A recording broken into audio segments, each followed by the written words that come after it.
The second generation CX-5 has been out since 2017. Since then, Mazda has given the CX-5 improvements over the past 7 years. We saw the CX-5 receive additions like torque vectoring, a larger updated infotainment, introducing the turbo option, adding the carbon edition trim, NVH improvements, adding new features like the off-road mode switch. The notable changes happened in 2022, where the front and back exterior got a facelift.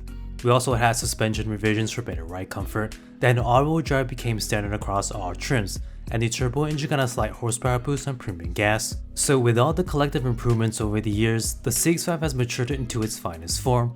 Although it's on an older platform, most of its issues have been ironed out.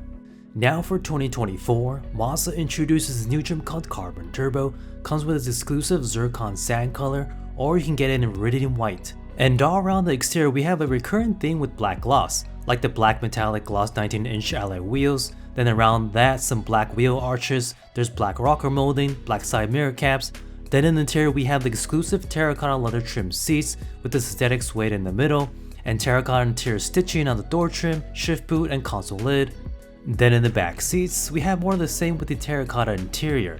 We don't have heated rear seats in this trim, those are on the Premium Plus, Turbo Premium, and Turbo Signature trims.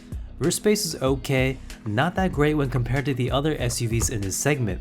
Although this will depend on your use case, like if you're driving around tall passengers often, or if you have a small family and you're mainly driving around the child in the back, so the space in the back seats could be enough. The same story with the cargo space, not great when compared to the others in this SUV segment, but it can be adequate depending on your requirements and lifestyle. And we do have here a 40-20-40 folding split, perfect for those Home Depot runs or skiing trips. Despite the interior space weakness, there's a lot to like about the CX-5. The cabin is quiet thanks to the acoustic and double pane glass, and I'm sure the NVH improvements from the past helped, and it's also comfortable. It had no problems on uneven and bad pavement. The independent rear suspension definitely played a role. Handling wise, it's decent for an SUV. The turbo engine gives the CX-5 some character, and its pairing with all-wheel drive gives you good grip. You can be an absolute hoonigan and you likely won't lose traction.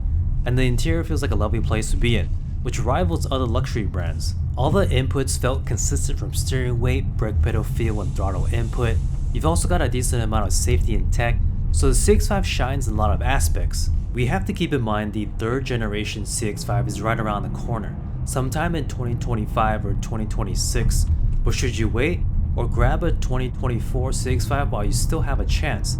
Ultimately, that depends on your needs and what you really prioritize. We know that the next generation CX-5 will include a hybrid option. This has already been confirmed, but we can only speculate on the rest. Mazda will probably address the interior space, and we will likely see the CX-5 on the updated Mazda interior, like we see with the CX-50, CX-30, and Mazda 3, but I wonder if Mazda will use a new chassis for the next gen CX-5, and will it retain its independent rear suspension? We'll just have to wait and see. The hybrid will be a welcome addition, although the 2.5 naturally aspirated engine gas mileage is not that bad. It's about 23 city and 29 highway, but the MPG will be better with the I-stop and cylinder deactivation. The turbo gets about 22 city and 27 highway. I was able to get slightly higher than the listed EPA, but I was feathering the gas pedal and driving like a grandma. Not sure if I could sustain that on a daily basis, because driving the turbo CX-5 spiritedly is a lot more fun. So definitely expect lower MPG ratings in the low 20s or even lower. Another thing to consider about the 2.5 naturally aspirated engine, due to supply shortage, cylinder deactivation and I-stop was dropped from 2023 October and November production. Cylinder deactivation and I-stop will be reinstated once supply recovers. Not sure when that will be. You can identify which car has cylinder deactivation if the 8th character on the VIN number is the letter M as in Mike, and if the letter is a L as in Lima, means no cylinder deactivation. I-stop will be the more obvious one because you can see the I-stop off button near the traction control button. There's also an I-stop indicator on the instrument cluster. So if you're potentially buying in 2024 with the naturally aspirated engine, just keep that in mind.